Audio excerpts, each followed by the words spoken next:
don't think I'm going to be quite as impressive.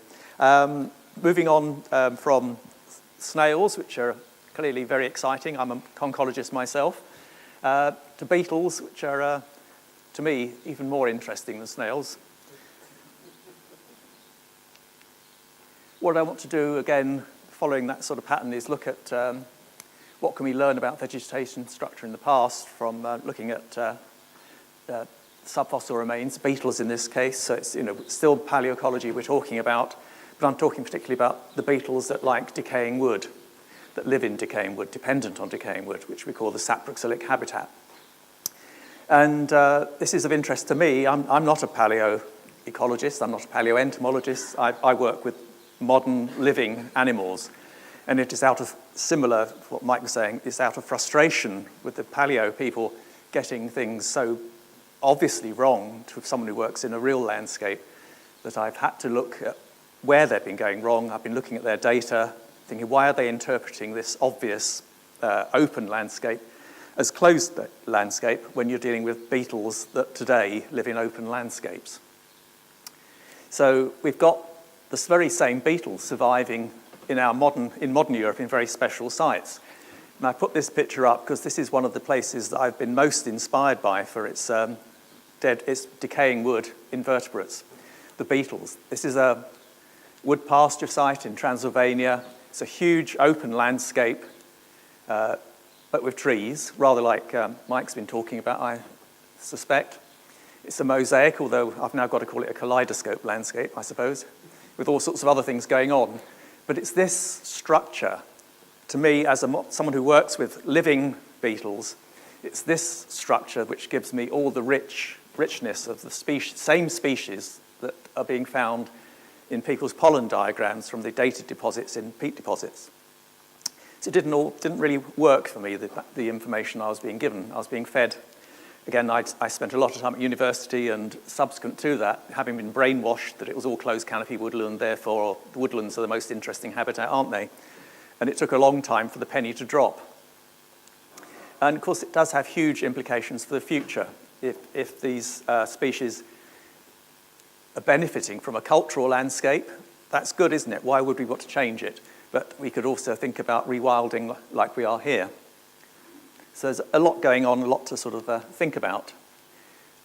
Do we know what the wild landscape would look like? In theory, these paleoecological studies should give you a very useful picture of that, but of course, it's been misinterpreted in the past. And we're talking about periods when there's limited impact from people. What was the structure like? And as Mike was saying, the paleoecologists have been trying to justify a mistaken hypothesis. This is why it's all been going so badly wrong, and they still won't listen. Some of them say they know this all along, and it's only a particular group of paleoecologists that have got it wrong. But I can't understand why people who are working in paleoecology and think it's all wrong aren't actually saying so in their own publications. It's a very bizarre situation. So what I want to do is look at a particular paper, because it's full of fantastic information to someone like me who works with these things in real life. They collated the evidence for all the beetle species known from subfossil studies across Britain, over 500 species, so it's a huge data set. They categorized these species according to the information that was in the bugs database, which I'll say a bit more about in a minute, and categorized habitat associations. But this is a very subjective approach. I think they came from the fact that they were looking for woodlands, and therefore they categorized most of the species as woodland species, because most of them were not. I'm going to re-examine this data using a more objective approach of taking Natural England's Developing ISIS application, which again I'll say a bit more about in a minute. And it shows that, in fact, that paper has badly misinterpreted the information held within the bugs database. So here are these two things. Bugs is a coleoptera and ecology package. It's aimed at subfossil information. It contains all the information about subfossil beetles that have been identified and up to a couple of years ago. It lists all of that data, where the things were from, the date information, the whole data set, very useful. But it also provides ecological and data from modern sources, historical modern sources. So it puts it in the context, provides the information there. So it's a absolutely fantastic resource for their studies. ISIS is this invertebrate species and habitats information system which has been developed by Natural England for recognition of invertebrate assemblage types for conservation quality assessments. It wasn't developed for palaeoecology. So people have looked at me very strange when I've been putting in palaeoecological data into it, but in fact it gives you some really important things because it analyses any species list in terms of the known associations with habitat structures. So when you put that data in, this is this amazing result. I've converted all the figures to percentages because it wasn't designed for this. You've got to fiddle with it a bit to make it work for comparing across the thing. Here are the ISIS assemblage types, and here are the 4 paleo-environmental categories that were used in the original paper. And if you look at the early Holocene, you actually find that of the beetle species that have been found that date to that period, 28% are species of open grassland and scrub. It's reflecting what Mike was saying with the snails. There's a lot of arboreal species that feed on tree foliage, which isn't surprising in a parkland landscape. There's also lots of wood decay, which again isn't surprising in a parkland landscape. That's where wood decay beetles are found today. If you want to find interesting and rare beetles today, or even the beetles that have been found in these subfossil deposits, you don't go into a closed canopy woodland. It's rubbish. The species are not there. You go into an open park-like landscape. And this is evident from the actual subfossil information. If you read it properly, and if you analyse it properly, you can see that there are lots of trees there, but it's grassland, and there's very little shade-loving species. So it's the same story as the molluscs. This data set from the whole of Britain, all bunged together, I mean, it's an incredibly noisy data set, but it's 500 species, and they all come from these dated deposits. So it's a fantastic way of showing, as a broad picture, this was very much an open landscape with trees. And, okay, it varies from period, not really surprising. The older, the last interglacial, much more in the way of big herbivores around, much more, a higher percentage of grassland, lower percentage of the trees. I mean, it all works very well with everything we know. And yet, the conclusion of the study that I'm using this data from was that it was closed canopy woodland. Well, it very clearly wasn't. So why are we having this problem? And it's because the standard approach of palaeoecology has been associate, if you get wood decay beetles there, it's forest, it's woodland, it's closed woodland. Well, that is a wild leap that no person studying beetles in the modern landscape would go. One of my favourite parts of the country, the Cotswold wood pastures, very open landscape, lots of big chunks of deadwood, good variety of deadwood, but a very open landscape with scattered trees, scrub, lots of open grassland, incredibly rich in these wood decay beetles. So, modern sites with the same species composition are actually the open wood pastures. And I think part of the problem is the paleoecologists are studying the dead remains. They don't go out and actually find out what these species are actually doing under natural situations. And you can look at taking it from the other way, going right down to the detail. Here's another beautiful looking beetle, don't you think? Fantastic thing. Prostomis mandibularis, doesn't even have a common name.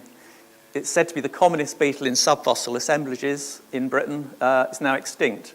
It lives between the annual growth rings of partially decayed tree trunks caused by particular white rot fungi. It's a very unusual situation it lives in, but it was common in the past. Those sorts of trees today are in open landscapes, open parkland landscapes. So if this was the commonest species that they're finding in these deposits, clearly open landscapes with these big old trees were common at that period. I've only found that beetle once myself. I had to go to Spain. It's extinct in Britain. This is the landscape I found this species actually living in a proper wild situation. And this fits that data set very nicely. You've got open grassland and scrub, you've got scattered trees, and you've got a rich deadwood fauna. So that's the sort of landscape that beetle is telling you about, not closed canopy woodland.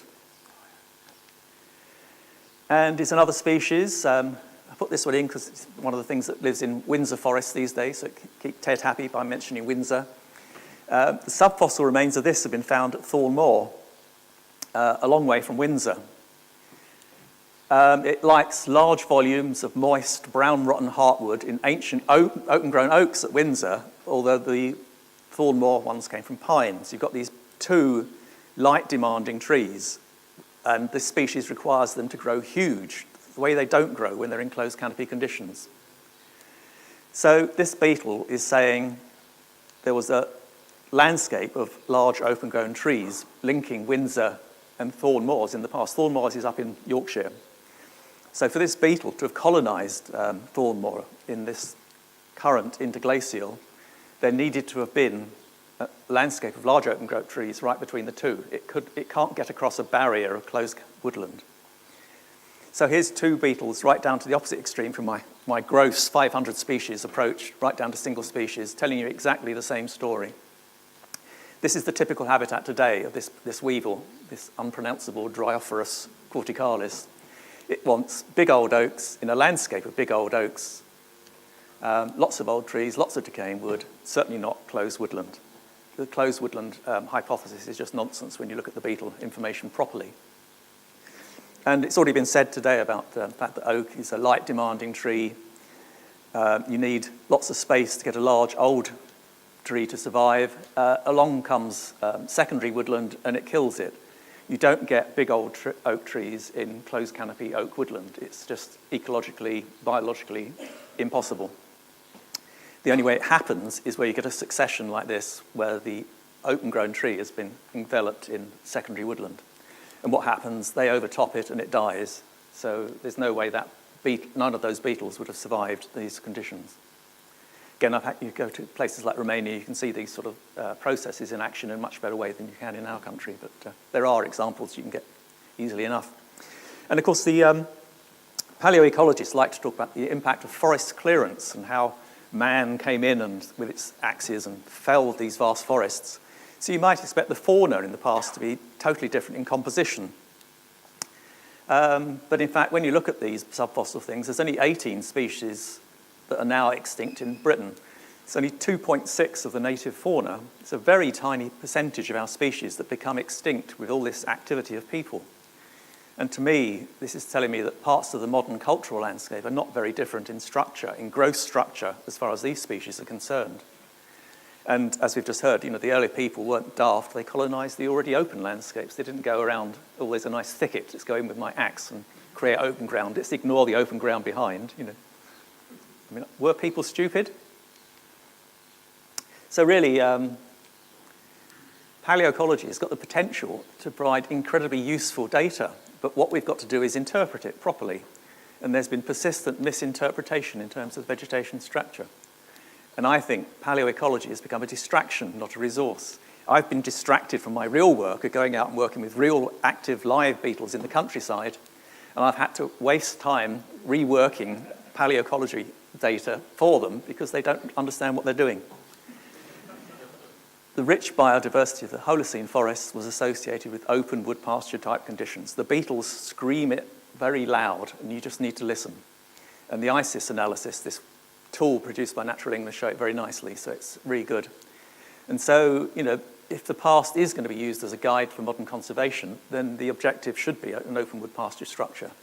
But there's more than one way to do that. So in this audience, we need to think about wilding, because we're on a wilding site, but also they're living in cultural landscapes at the moment. The big question is, are wild landscapes going to be better for this fauna, worse for this fauna, or indifferent to this fauna? We don't know yet. We need to find out. So, thank you for listening.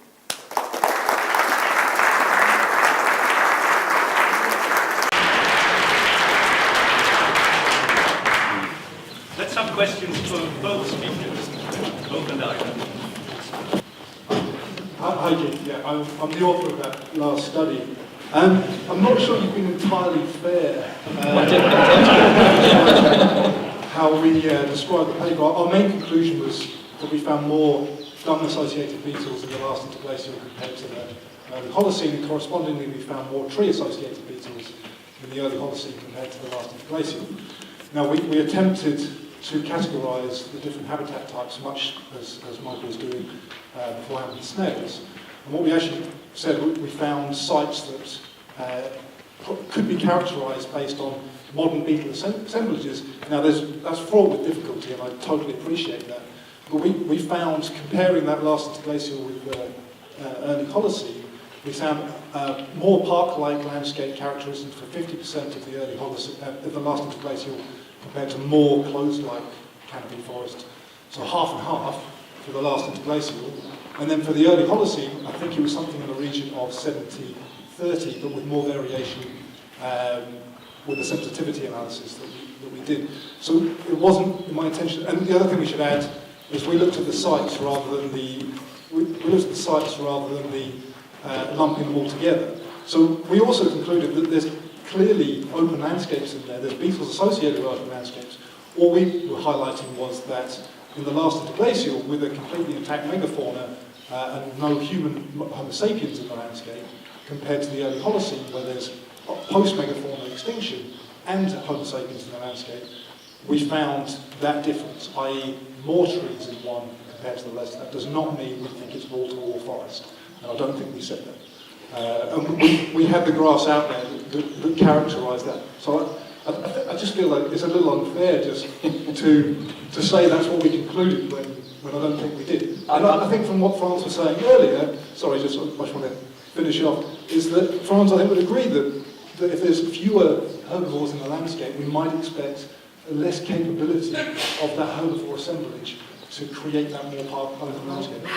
That's the reason I showed you the Impala and the other. It's capability. It's not saying that you get one or the other. It's just you get a bit more compared to a bit less. It's variable. It's nuanced. It's mosaic. I'm completely on board with that. And I actually feel like our interpretations are really consistent. More wood-decaying species in the early Holocene compared to the last interglacial.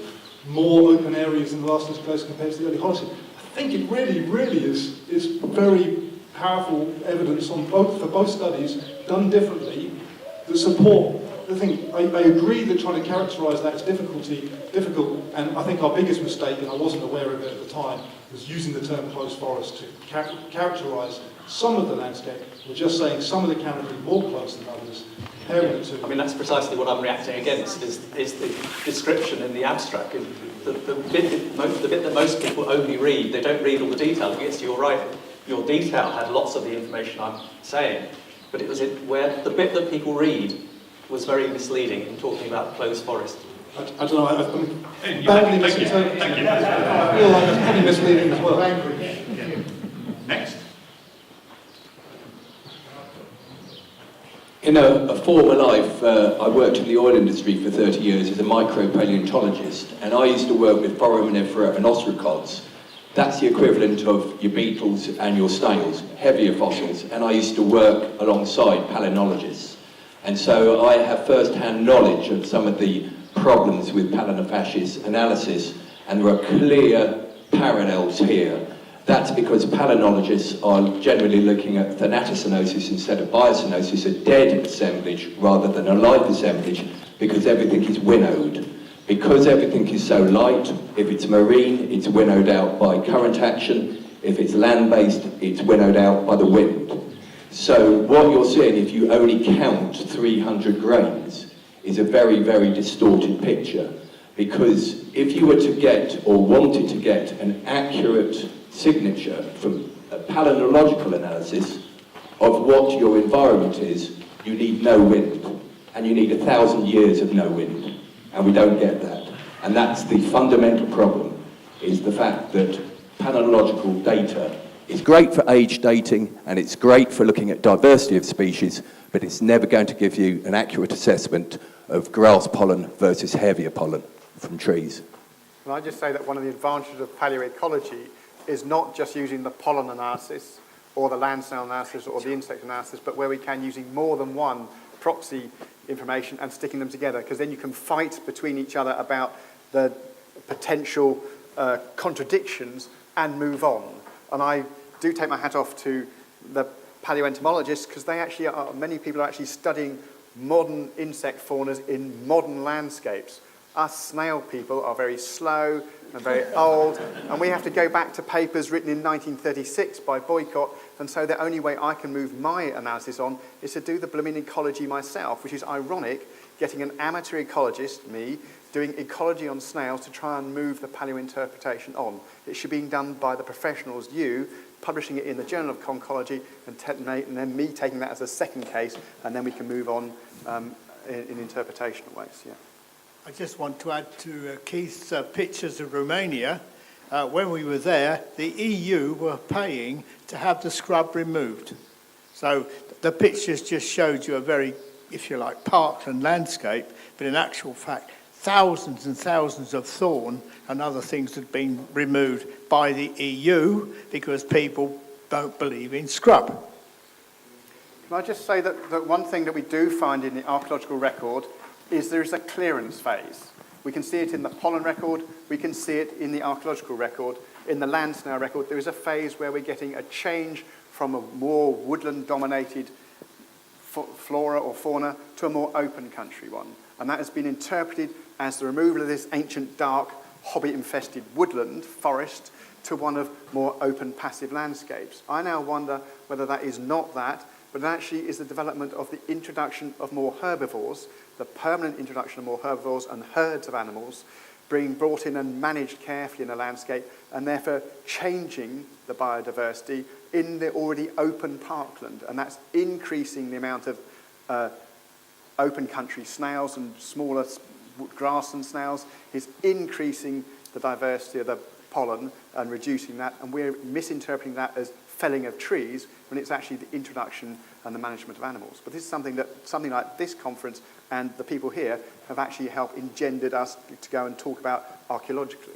Time for one last question. Thanks very much. I had a question for you, Mike. You mentioned that you could tell from the snails whether a pre-Neolithic grassland was a long grassland, yes, or a short grazed grassland. Yeah.